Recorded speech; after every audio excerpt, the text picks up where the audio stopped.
You're like a brother to me, she laughed when I confessed. I smiled, knowing I just lost her forever.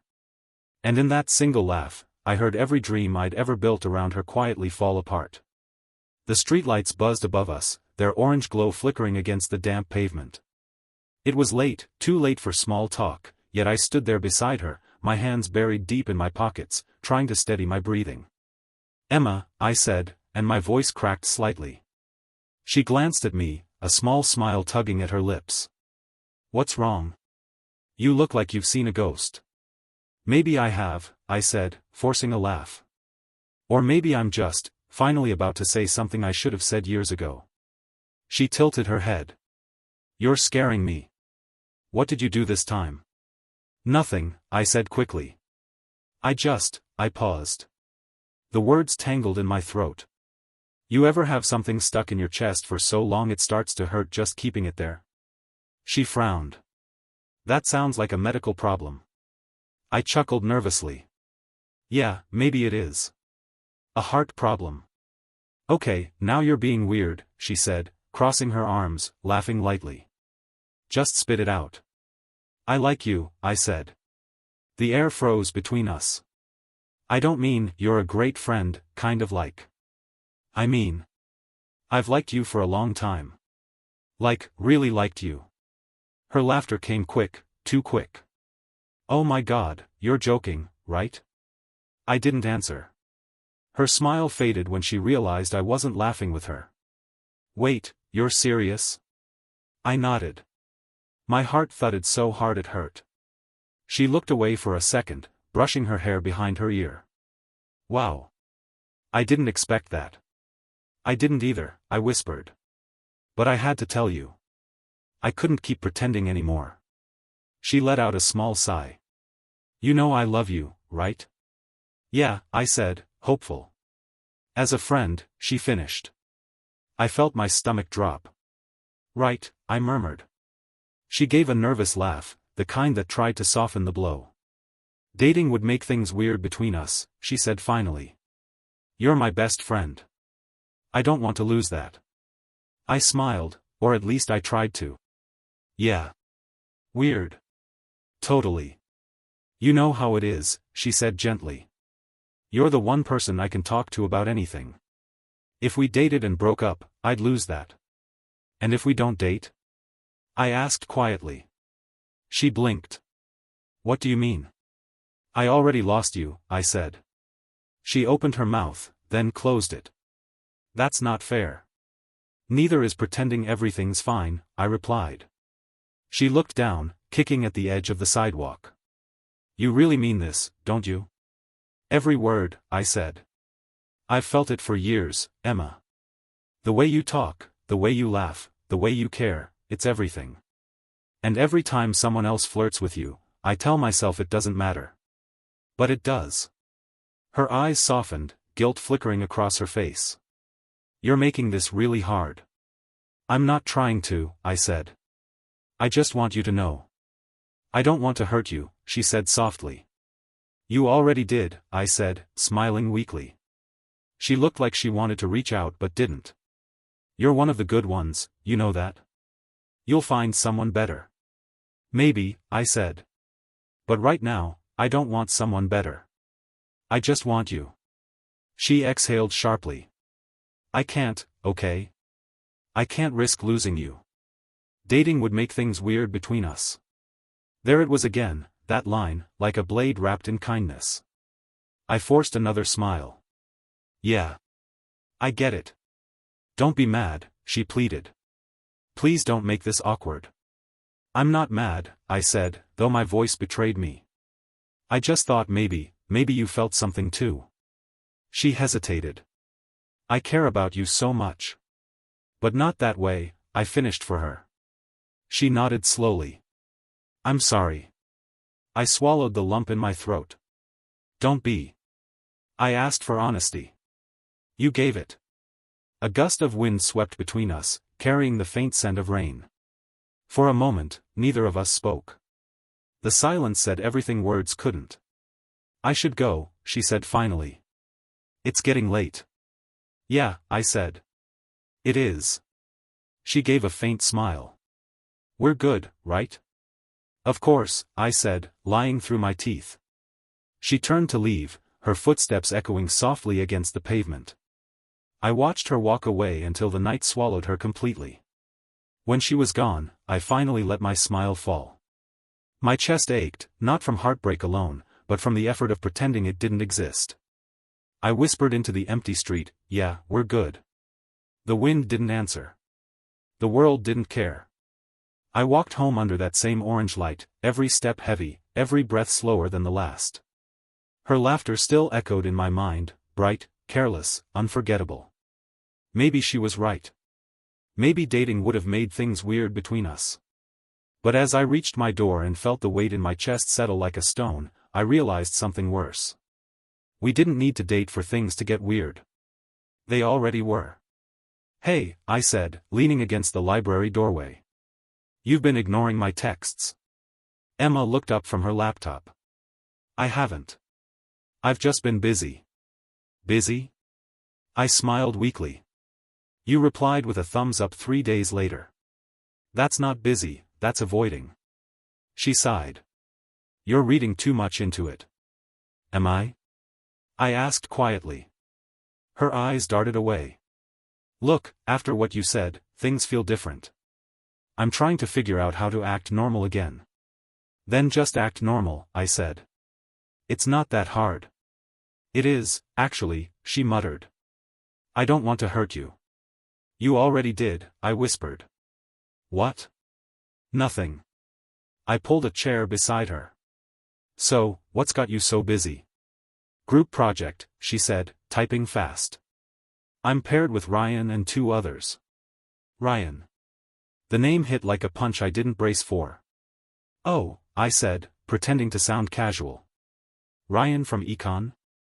Yeah, she said. He's actually really smart once you talk to him. Didn't you call him arrogant last semester? She chuckled softly. People change. Right, I muttered. People change. She looked up, sensing the tone. Don't do that. Do what? That passive-aggressive thing. I'm not, I said. Just surprised you're suddenly Team Ryan. She frowned. You can't expect me to stop talking to people. I didn't say that. You didn't have to, she said. Your face says it for you. I rubbed the back of my neck. Sorry. I guess I'm still adjusting. Her voice softened. I didn't mean for things to get weird. Too late, I said, half smiling. But don't worry, I'll live. She reached across the table. We'll be fine, okay?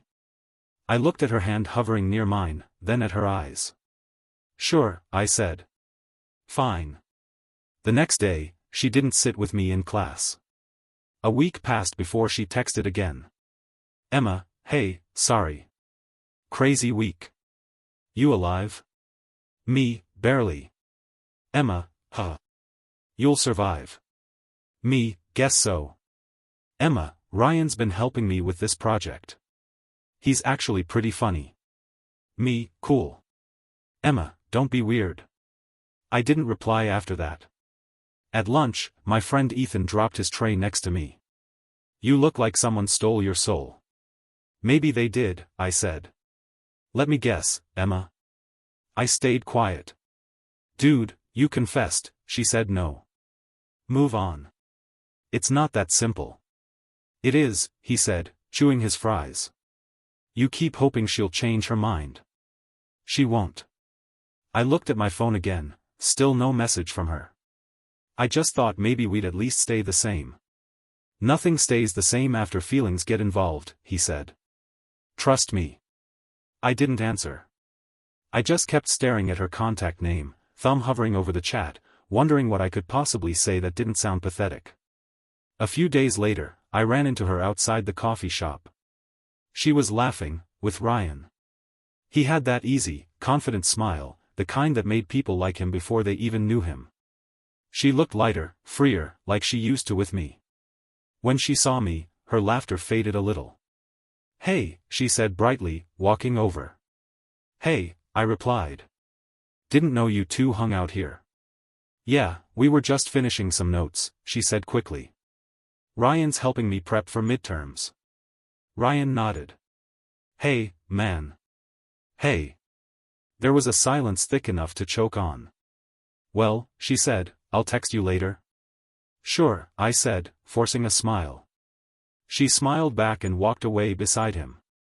I stood there watching their shadows blend together under the sun, and something inside me cracked, quietly, invisibly. That night, I called her. Hey, she answered softly. Hey. You busy? Kind of, she said. Why? I just wanted to talk. She hesitated. Is this about Ryan? No, I lied. You don't sound fine. I'm not jealous, I said too quickly. She laughed nervously. You totally are. I'm not, I repeated, even though I was. I just miss when it was easier. I miss that too, she said quietly. But I can't go back pretending nothing happened. Then don't pretend, I said. Just be honest with me. I am, she whispered. I like spending time with him. It's fun. It's simple. There's no pressure. Right. No pressure, I said, my throat tightening. Please don't make this harder. I'm not trying to, I said. I just thought you'd miss me too. I do, she said softly. Just differently. I laughed under my breath. Differently. That's a nice word for less. Don't twist it, she said. I'm not. I just get it now. What do you get? That sometimes people move on while you're still standing where they left you. Don't say that, she pleaded. Why not? Because it makes me feel like the bad guy. I paused. Then maybe stop acting like one. There was silence, long, suffocating silence. I should go, she said finally. Yeah, I whispered. Go. When the call ended, I stared at my reflection in the dark window. My phone buzzed once, a message from her. Emma, please don't hate me. I typed back, then deleted every word until the screen was blank. Instead, I whispered to myself, I could never hate you. But the truth was simpler, I didn't hate her. I hated how easy it was for her to let go, while I was still learning how to breathe without her. Are you coming to class? Ethan asked, knocking on my door. In a minute, I said, tying my shoes without looking up. You've been, in a minute for 20 minutes, he muttered. She's in there, isn't she? Who? I asked, even though we both knew. He sighed. Man, you gotta stop doing this to yourself. I'm fine, I lied. He gave me a look. Sure you are. I forced a smile. Go ahead. I'll catch up. When I finally walked into the lecture hall, I saw her, Emma, sitting with Ryan. My usual seat beside her was taken by his easy grin. She leaned in close to whisper something, and he laughed like he'd known her forever. I slipped into the back row, pretending I didn't notice. After class, I caught up with her near the stairs. Hey, I said. She turned, surprised. Oh, hey. I didn't see you. Yeah, I said quietly. You were busy. Her smile faltered. Don't start. Start what? That tone, she said. The jealous one. I'm not jealous. You always say that. I clenched my jaw. Maybe because it's true. She crossed her arms. Ryan and I are just friends. So were we, I said. She looked away. That's not fair. I'm not trying to be fair, I said. I'm trying to understand how I went from being your person to being background noise. You're not background noise, she said softly. Then what am I, Emma? She hesitated. You're someone who knows me better than anyone else. And yet you don't talk to me anymore. I'm trying to keep things from getting messy, she said. You know how it is. Yeah, I muttered. I know exactly how it is. That night, I couldn't sleep. Every time I closed my eyes, I saw her laughing with him. The same laugh she once saved for me. At 2 a.m., I texted her. Me, can't sleep. Emma, Why not? Me, just thinking. Emma, about? Me, you. Emma, you shouldn't. Me, tell my brain that. Emma, you'll move on someday. Me, yeah. Maybe when you stop haunting me. She didn't reply after that. A week later, Ethan and I grabbed coffee near campus. I spotted Emma across the street with Ryan. They were sitting outside, her hand brushing against his as she laughed. Don't, Ethan said quickly. I'm not doing anything. You're staring. I'm observing, I muttered. He leaned back. That's the same thing. I kept watching anyway. Ryan reached across the table and tucked a strand of hair behind her ear. She didn't pull away. My chest tightened. Ethan exhaled. You good? Yeah, I said. Perfect. Liar. I looked down at my coffee, the steam blurring my reflection. I don't even know why it hurts this much. She told me where I stand. Because you didn't believe her, he said. You thought love could change her mind. Maybe I still do, I admitted. Later that evening, I walked home past the same cafe. The lights were dim, the chairs stacked, but they were still there, standing outside, talking under the street lamp. He reached for her hand. She hesitated for a second, then let him take it. I froze mid-step. She turned slightly and saw me across the street. For one heartbeat, our eyes locked. Her face fell, guilt, surprise, maybe regret. Then she looked away and walked off with him. The silence of the night pressed against my ears. I didn't move. I just stood there, watching her disappear into the distance like a fading song. When I finally got home, Ethan was on the couch. You look like death. I saw them, I said quietly. He didn't ask who. And? They looked happy. He nodded slowly. That's gonna sting for a while. I sat down, staring at the floor. I thought I was prepared to see it. Turns out I wasn't. Love never ends clean, he said. It just fades until you stop noticing. I don't think I'll ever stop noticing, I said. You will. One day. I shook my head. She looked right at me, Ethan. And she looked away. Like I was a stranger. He didn't respond. There wasn't anything left to say. Hours later, lying in bed, I replayed it all, her laugh, his hand, that single glance that ended everything. I whispered to the ceiling, I get it now. I finally understood that she hadn't just moved on, she'd chosen peace where I'd chosen pain. And somehow, that made me hate myself more than her. The next morning, my phone buzzed. A message from her. Emma, hey. I saw you last night. Me, yeah. Emma, I'm sorry you had to see that. Me, don't be. You were honest. I just didn't listen. Emma, I still want you in my life. Me, you already have someone for that now. She took 3 minutes to reply. Emma, please don't shut me out. I stared at the message for a long time, fingers trembling over the keyboard. Finally, I typed back. Me, I'm not shutting you out. You just walked out faster than I could follow. Then I put my phone face down and let the silence swallow me whole. That's when I realized I wasn't angry anymore. Just empty. And emptiness, I learned, was quieter than heartbreak, but it lasted longer. Ryan wasn't just some random guy. He was my friend, the one I used to study with, the one who once said, bro code matters more than anything. Back then, I believed him. It started 2 days after I saw them holding hands. I couldn't get the image out of my head, so I went to find him. He was in the library, sitting exactly where we used to cram for finals together. Ryan, I said. He looked up, smiled casually. Hey, man. What's up? I pulled out the chair across from him. We need to talk. He shut his laptop slowly. About Emma? So, you know. He leaned back. I figured this was coming. You knew how I felt about her, I said. You knew. Yeah, he said, without hesitation. My hands tightened into fists under the table. And that didn't stop you? He shrugged. You had your chance, dude. You didn't take it. That's your excuse? I snapped. That I wasn't fast enough? He smirked. Look, man, feelings aren't property.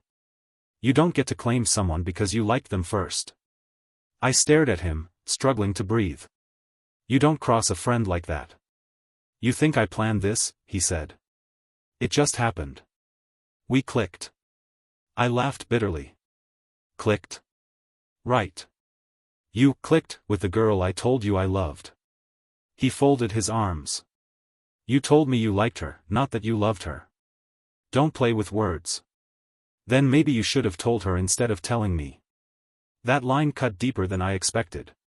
For a second, I had nothing to say. You knew I confessed to her, I said finally. He didn't even flinch.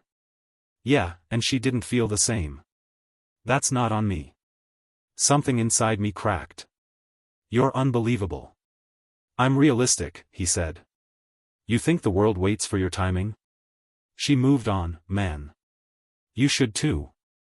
I stood up slowly. You know what hurts most? You saying all this like it's logical, like betrayal can be justified if you sound calm enough. He looked away, his voice low. I didn't betray you. I just followed my heart. I almost laughed. Then I hope your heart keeps you warm when everything else burns. I walked away before I could do something I'd regret. That night, Emma texted me. Emma, can we talk? Me, about what? Emma, about Ryan. About everything. Me, nothing left to say. Emma, please. Just one conversation. Against my better judgment, I agreed. We met at the park, the same bench where we used to sit after class. She was already there, nervously fidgeting with her bracelet. I know what you're thinking, she said as soon as I sat down. I doubt that. I didn't plan for this to happen. I gave a short laugh. That's the same line he used. Her eyes softened. I'm sorry. Sorry doesn't change what you did. I never meant to hurt you. Then what did you mean to do, Emma? I asked. Hold my hand with one and his with the other? She looked down. You're being cruel. I'm being honest. Her voice trembled. I didn't choose him to hurt you. I chose him because he made me feel seen again. The words hit like a slap. Seen? I made you invisible? She shook her head. No, that's not what I meant. It's exactly what you meant, I said. You wanted something new, something exciting, and he gave it to you. Congratulations. Tears welled in her eyes. You think this is easy for me? Don't, I said quietly. Don't make yourself the victim. She covered her face with her hands. You don't understand. I understand perfectly. You didn't fall for him, you fell out of love with me. She looked up, startled. We were never together. I smiled sadly. Yeah. But in my head, we were everything. Silence settled between us. The kind that chokes you. Ryan told me you came to see him, she said. I did. What did you say? Enough to make me realize I was wasting my heart on people who never intended to protect it. She winced. That's not fair. Fair? I said. Fair is not kissing the guy your friend's in love with. She reached out to touch my arm. I pulled back. Don't, I said sharply. You don't get to comfort me for the pain you caused. Her hand fell to her lap. I still care about you. Then leave me alone. She flinched. Do you hate me? I looked at her, the girl I once thought I'd wait forever for, and realized hate wasn't the right word. No, I said. I don't hate you. I just don't recognize you anymore. Her lips parted like she wanted to say something, but no sound came out. I used to think love meant forgiveness, I said quietly. That if you cared enough, you'd always forgive. But I was wrong. Her tears fell. Please don't do this. It's already done. I stood up. I hope he gives you everything I couldn't. Because I'm done breaking myself to prove I was worthy. She whispered my name, but I didn't turn back. When I got home, I sat in the dark, staring at the wall. My phone buzzed with another message from her. Emma, I wish you'd let me explain. Me, you already did. You just don't like how it sounded. I turned off my phone. For the first time in months, I didn't cry. I didn't rage. I didn't beg the universe to fix what broke. I just sat there, empty, steady, and strangely at peace. That was the night I stopped being the version of myself who always forgave. And for once, the silence didn't feel like loss. It felt like freedom. The morning after our last conversation, I deleted her number. No hesitation this time. Just a quiet tap, a confirmation screen, and then, gone. I stared at my phone for a while. The silence felt heavy. Ryan texted later that day. Ryan, you okay, man? Me, yeah. Ryan, you sure? Me, don't worry about me. Ryan, I didn't mean for things to go this way. Me, then maybe you shouldn't have let them. I blocked him right after sending it. No goodbyes. No explanations. The next week, I moved out of the apartment near campus. The landlord asked, trouble with roommates? I smiled faintly. Something like that. Packing was harder than I expected. Every item had a story: the coffee mug she gave me after our first group project, the hoodie she borrowed and never returned, the notebook filled with her handwriting. I threw most of it away. When I got to my new place, a small studio far from the old streets, I sat on the floor surrounded by boxes. My phone buzzed once, an unknown number. I didn't answer. Later, a voicemail. Hey, it's me. I just wanted to know if you're okay. I miss talking to you. Her voice cracked near the end. I deleted it before she could finish. The first few nights were rough. The silence screamed. I found myself talking to the walls. Do you think she misses me? I'd ask out loud, then laugh at myself. Of course not. I started writing again, not for her, not for anyone, just for me. Each night I'd open my notebook and pour everything out. You said love would never ruin us.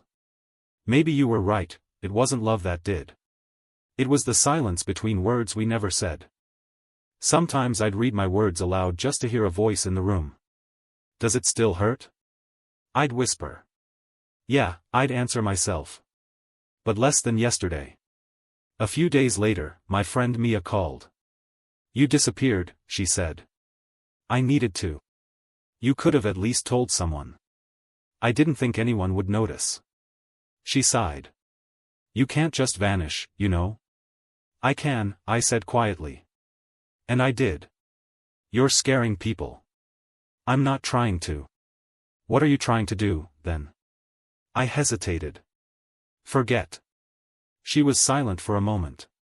Does it work? Not yet. Mia softened her voice. You don't have to punish yourself forever. I'm not punishing myself, I said. I'm just detoxing. From love? From her. Days turned into weeks. My life shrank to simple routines: wake up, work out, eat, write, sleep. Sometimes I'd walk past couples on the street, holding hands, laughing. I'd look away quickly. The sound of shared joy hurt like a bruise I kept pressing on. At night, I'd write again. It's strange how loneliness teaches you discipline. You start counting minutes, then hours, then days, until you realize the world doesn't pause for heartbreak. One evening, Mia showed up at my door with takeout. Still alive? She asked. Barely. She looked around. This place is depressing. It's peaceful. Peaceful looks a lot like isolation. I'm okay with that. She sat beside me. You know she asked about you? I froze. When? Last week. Said you vanished without saying a word. Because I had nothing left to say. Mia studied me. Would you ever talk to her again? No, I said. Because talking means reopening wounds that are finally closing. Mia nodded slowly. You're different now. I had to be. She smiled sadly.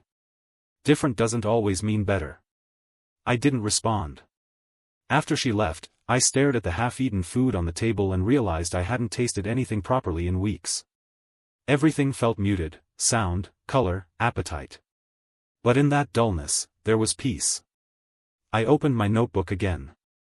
I thought healing would feel like light breaking through. But it's quieter, like a slow fade from noise to calm. I closed it gently. For the first time, I didn't feel the urge to write more. The silence didn't bother me anymore.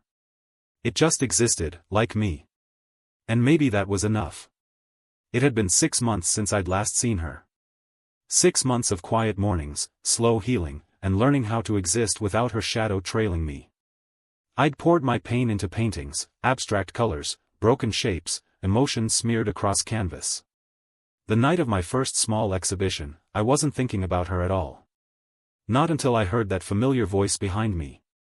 "Your work, it's beautiful." I froze. I didn't need to turn around to know who it was. "Emma," I said softly. She stepped closer, her reflection appearing beside mine in the glass. "You look different." "So do you." Her smile trembled. "Tired?" "Something like that," I said. We stood there in silence, the kind that used to feel comfortable between us but now carried the weight of everything unsaid. "I wasn't sure you'd talk to me," she said finally. "I wasn't sure you'd show up." She looked around the room, pretending to admire the paintings. "You always wanted to do this," she whispered. "I'm glad you did." I studied her face, the faint dark circles, the way her eyes didn't shine the same way anymore. "You look like you've been through a lot," I said quietly. "I have." "Ryan?" She nodded, her voice breaking slightly.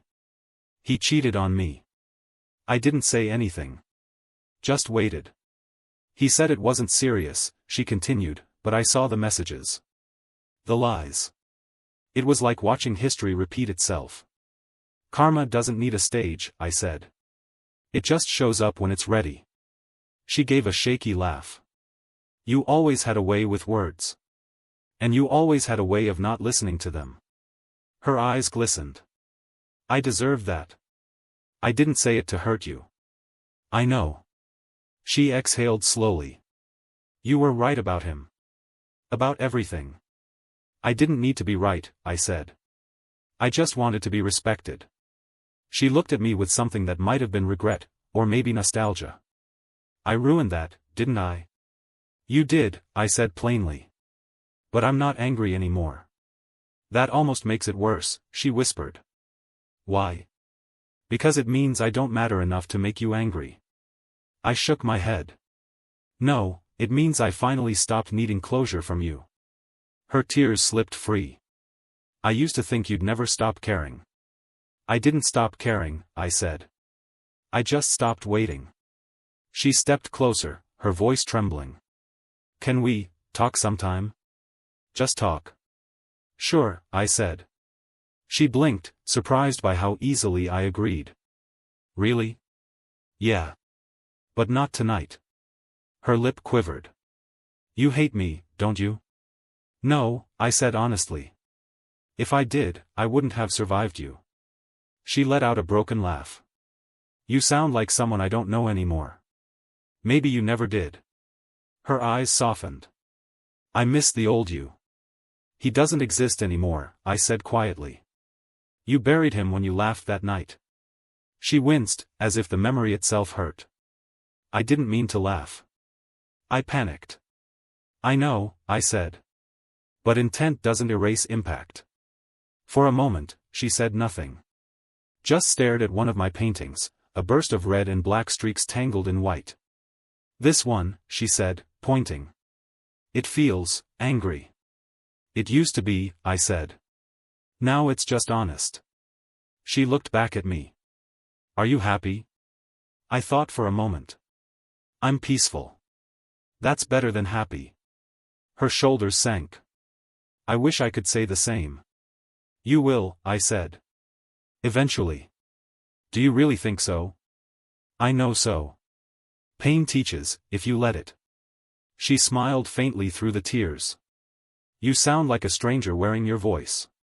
"Maybe that's growth." She nodded slowly. I wanted to say sorry again, even if it doesn't matter. It matters, I said. Not because I need it, but because you do. Her tears spilled faster now. I keep replaying everything I said, everything I didn't say. You can't edit the past, I said softly. You can only learn from it. She wiped her cheeks. You're stronger now. I had to be, I said.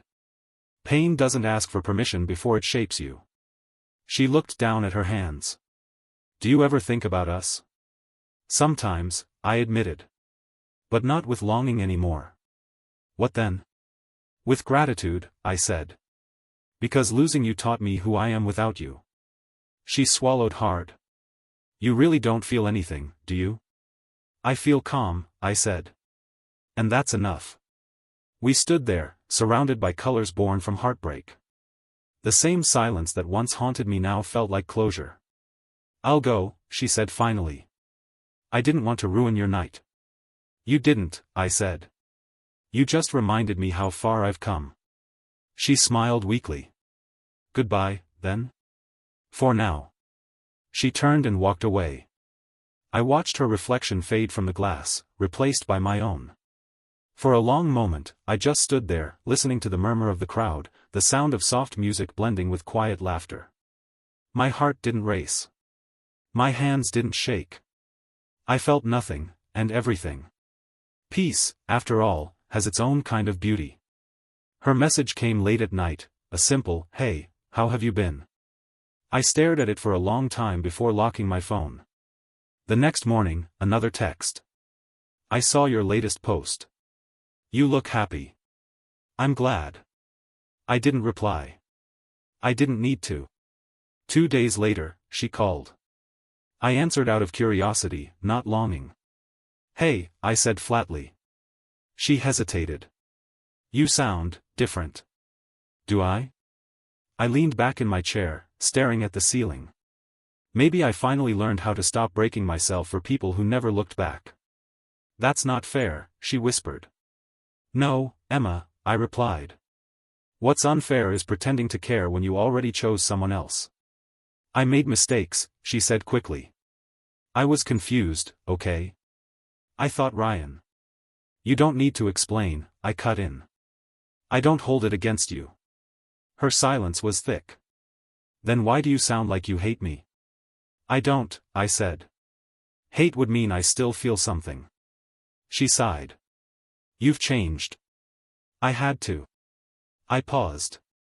You remember that night I told you how I felt? Yes. You laughed. Her voice cracked. I didn't mean to. You did, I said calmly.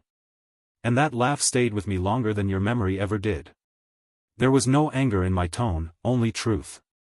Can we meet? She asked softly. For what? To talk. About us? I chuckled quietly. There is no us, Emma. There's just what used to be. I miss you, she said suddenly. Do you miss me, or the version of me who worshipped you? She didn't answer. That silence told me everything. Later that week, my friend Arjun noticed my mood. She texted again, didn't she? Yeah, I said, sipping my coffee. And? I didn't reply. He grinned. Look at you. Mr. Iceheart. I laughed. It's not about revenge. It's peace. Still, he smirked. Feels good, right? I thought for a moment. It feels quiet. He nodded. That's better than chaos. That evening, Emma texted again, I saw your exhibition announcement. I'm proud of you. I typed, thanks. Then stopped. Deleted it. No reply was still a reply. Days turned into weeks. Her messages grew longer, her tone softer. I miss our talks. You were always the one who understood me. Can we start over? I scrolled through them without emotion. Once, I would have melted. Now, I just exhaled and went back to my painting. One night, as I was packing up my studio, she appeared at the door. You're really hard to reach. I looked up, unfazed. That's the point. She smiled sadly. I deserve that. Yeah, I said, setting my brush down. You did. She took a step closer. You look stronger. I am. Her eyes glistened. Ryan cheated on me. You probably know.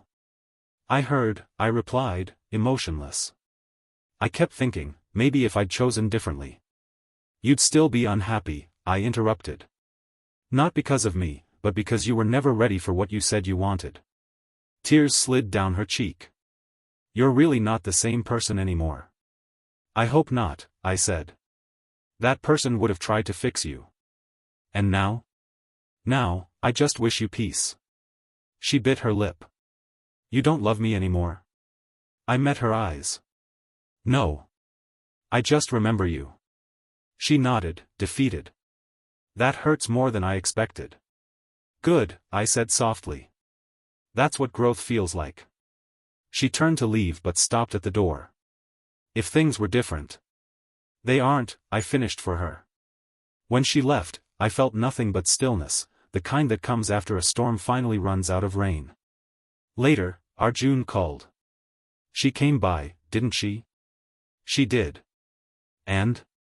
I told her the truth. He laughed. Man, you've really turned the tables. I smiled faintly. No, Arjun. I just stopped playing. That night, I stood by my window, watching the city lights shimmer. My phone buzzed again, her name flashing on the screen. I didn't open it. I didn't need closure, I was the closure. For the first time in months, I smiled, not because I'd won, but because I no longer cared who did. The cafe hadn't changed. Same dim lights, same scent of roasted beans, same quiet corner where it all began. I sat first, facing the window. The rain tapped softly against the glass, steady and indifferent. When she walked in, time didn't stop, it just slowed. You came, she said, her voice trembling slightly. I said I would, I replied. She smiled faintly. You still order the same thing? Black coffee, I said. Some habits die hard. She looked down. I've missed this place. Yeah, I said quietly.